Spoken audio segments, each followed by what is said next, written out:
Right, thank you very much. I see our parents looking very beautiful and handsome there.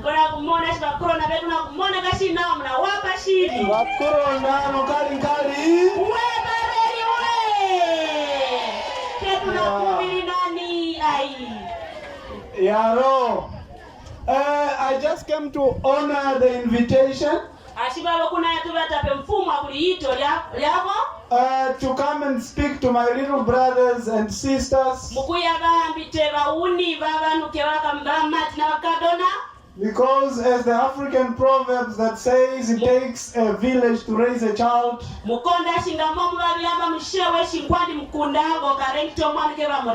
We all have to play our little part in the lives of these little ones. I want to start with the words that we find in the book of Ecclesiastes. Which is now verse 3, chapter 3, verse 1 to 8. Which reminds us that there is time for everything. And there is a season for every activity under this heaven. There was a time when the child was born. There is a time when the parent has taken care of that child. And there is a time that came when the parents decided to bring the child to school. And there was a time when the teachers had to teach. The teachers had to guide, to correct, to punish at times. And then this child today is here being celebrated. That's why it is important for us to respect everything that happens in our lives. It is not easy to raise and guide the child, especially when we know that we live in communities that are uncertain.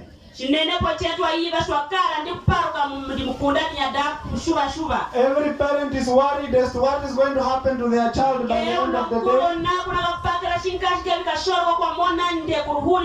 Especially when we know we live in Dama, Sauyemu, Akehemu, these communities.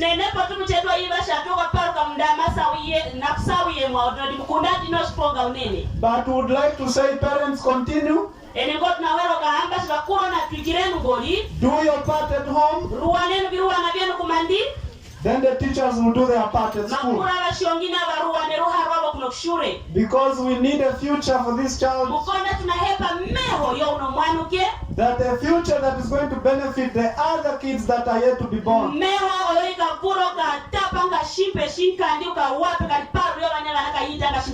And to the teachers, it is not easy to teach a child. Remember when we go to the hospital, we get our nurses and our doctors there. We tell them what is wrong with us.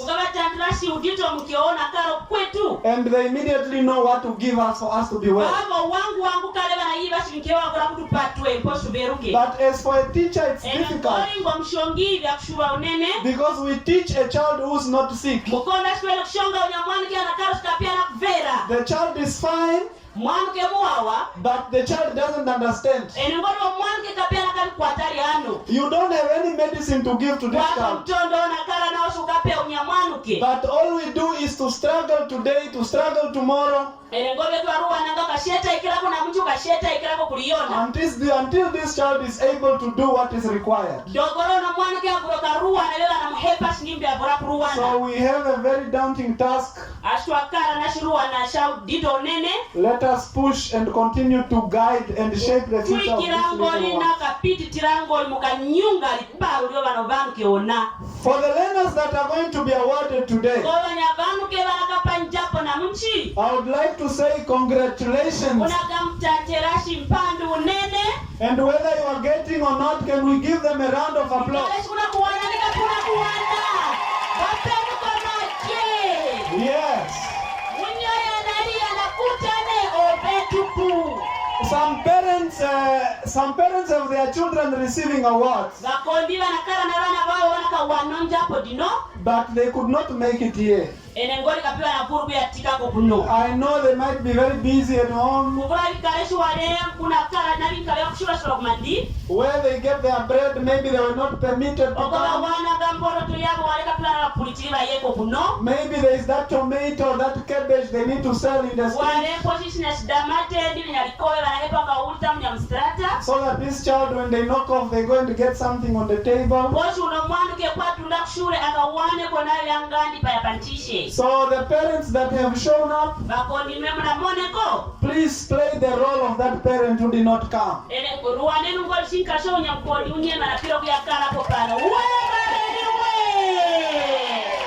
Yes, and then to the learners that are not going to get awards, let this moment teach you one thing. One thing that is your friend has done or has been doing something that you have been failing to do. If you decide today that I'm going to be like that John, that Maria, also receiving a certificate. Next time when we are going to have the same ceremony,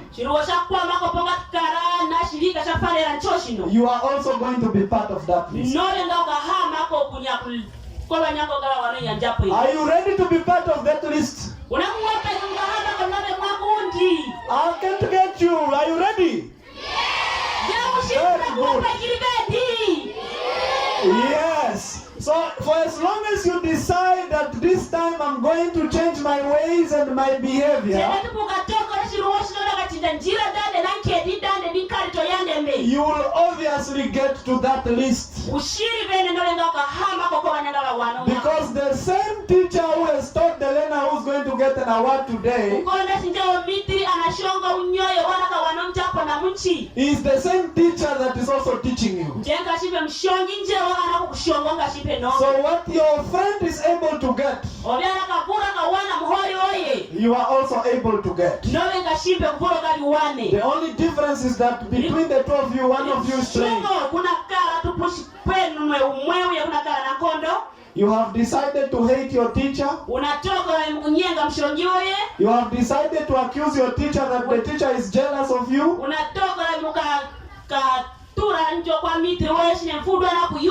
I don't know what it is that you have that the teacher should hate. You don't respect your parents. You come to school, you terrorize everyone. You decide to be absent when you like. You are just walking around when you knock off. You don't have time for your books. Those are the things that you need to put aside and decide to do the right thing,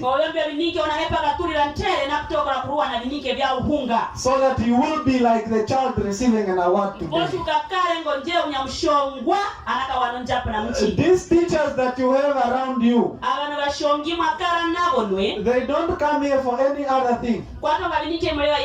They simply come here to prepare you. If you are in grade 5, they want to make sure that you master the competencies in grade 5.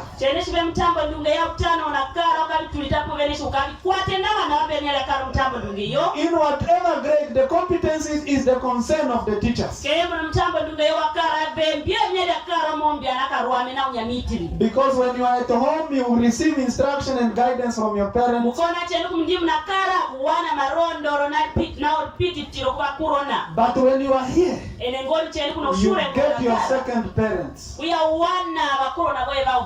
These parents are here to make sure that you pass. They are here to lay the foundation The foundation onto which you are going to stand for the rest of your life. So for as long as you pay attention, you love that teacher as your mother, as your father, then I'm telling you that your life is going to be made proper. Because a child who obeys, the child who listens, this child will not lack anything. So when you enter the gates of this school, come with one business only,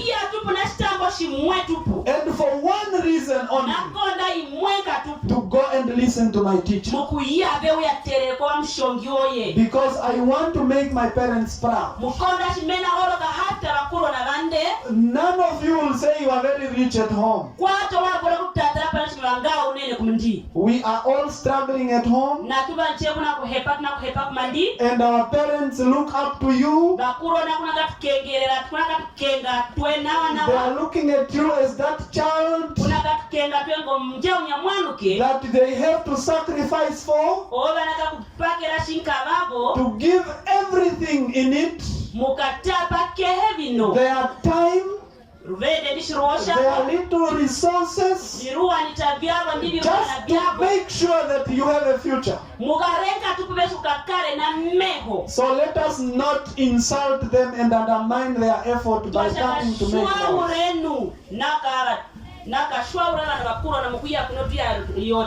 Allow the teachers to spend a little time to teach you what you need. Do not waste their time to tell you to keep quiet before you teach. Don't waste their time to chase you around to go back to class. Make your attendance 100% unless you are very sick. Because you are Elena. Remember, I started by saying there is time for everything. This is the time for you to be Elena. The time for you to listen to your parents. The time to listen to your teachers. The time to write those summaries. The time for you to revise those notes. Because there will be a time for you when you are going to be a teacher, a doctor, a nurse, a pilot, a lawyer, whatever. But this time, let us dedicate it to what we have to do. If you don't understand, ask your teacher. Because your teacher is being paid by the government to explain to you. Don't be Elena from January up to now. You have never raised your hand to ask your teacher.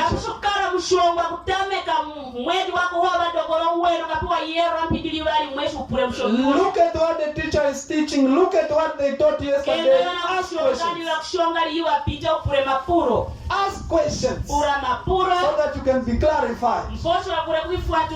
For you to remember when you write examinations. Let us make our parents proud. Let us make our teachers proud. Your family, the community, and Namibia is waiting for a minister from you. It is in you. That doctor should come from you. But unless we know what we are doing now, that parent is expecting a lot from you. If, especially when you are a firstborn, your little ones are also looking up to you. And if you are the only child, that makes it even worse. Because you are the only one that your parents are looking at. Are we ready to make our teachers proud? You are saying it with doubt. Are we ready? Are we ready to make our teachers proud? Our parents proud? Yes, we need to pay attention. Don't curse your life by mistreating your parents by not listening to them.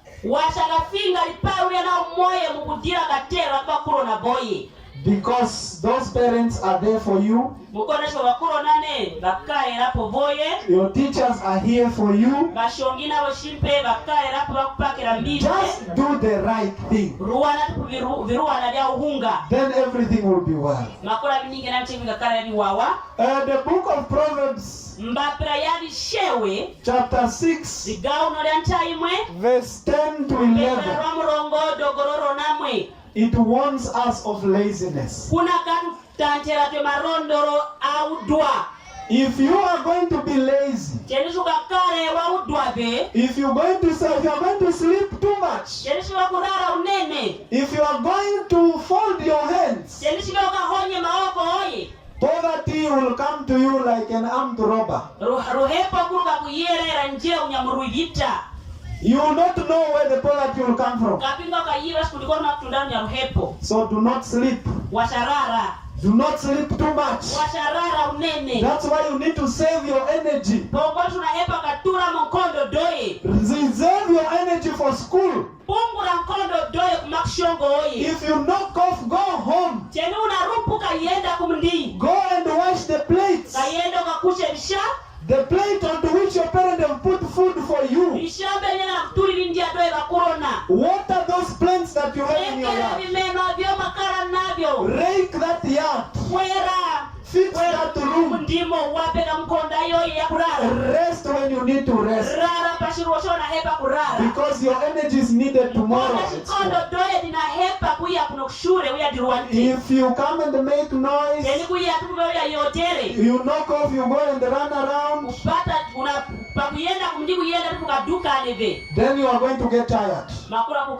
You will not have time to start. Then that is how we are creating our poverty. Do not allow yourself to create a poverty that you will not manage. Let us do the right thing. Be learners at the moment. Learners that this school will remember for the rest of its existence. And a child that your parents will be showing off to their friends that my child says,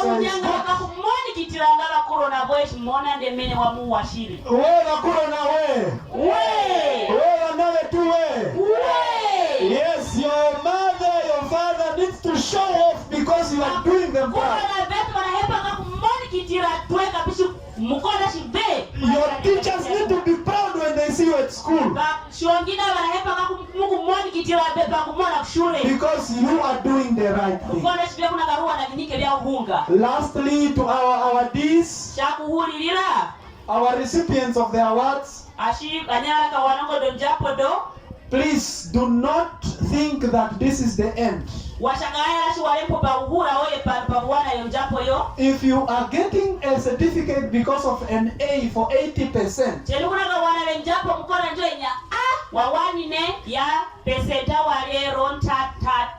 I want you to work for you to get the A with 100%.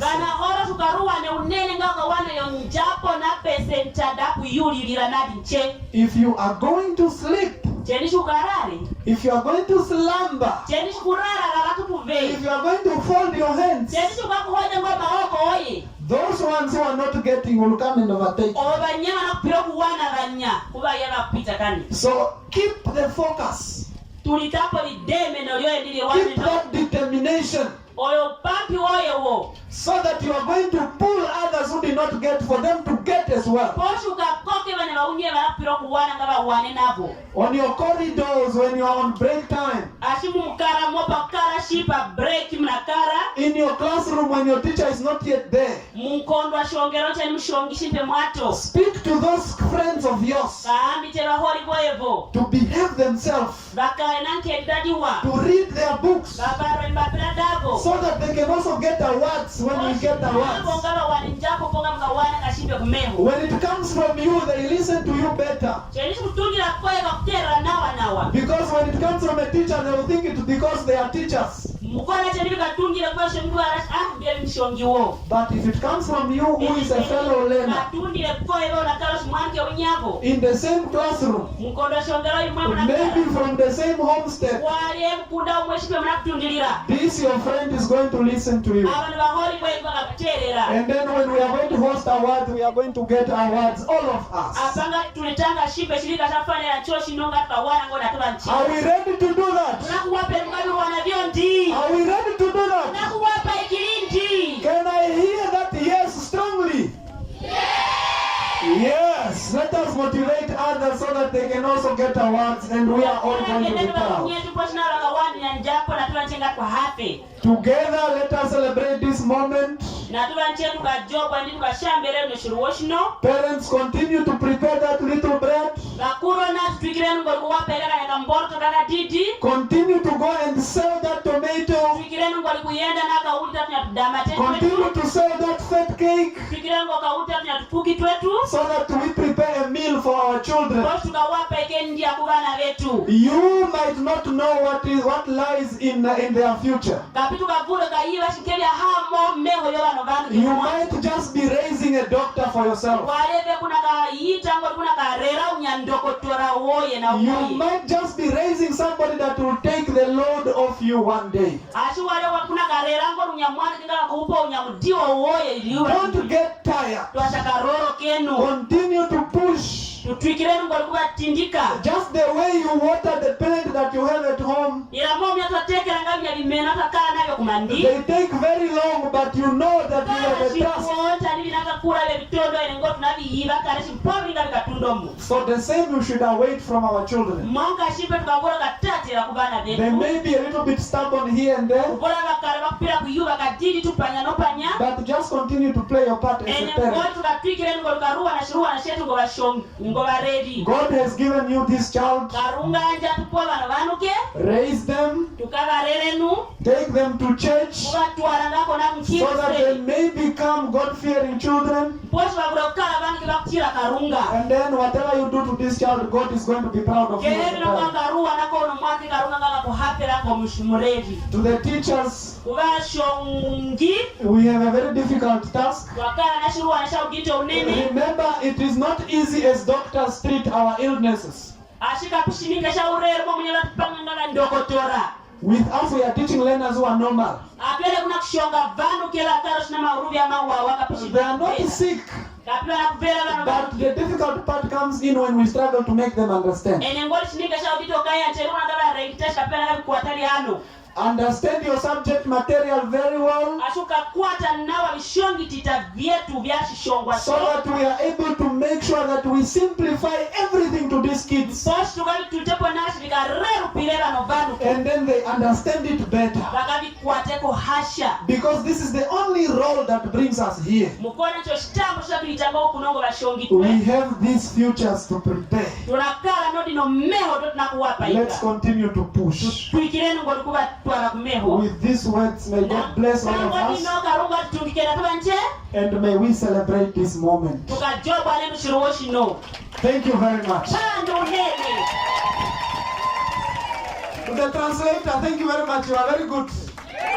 You are very good. You have done a very good part. Sure. That was a very powerful message. Yo, even me, I felt it. Thank you very much, Mr. Kandjilu.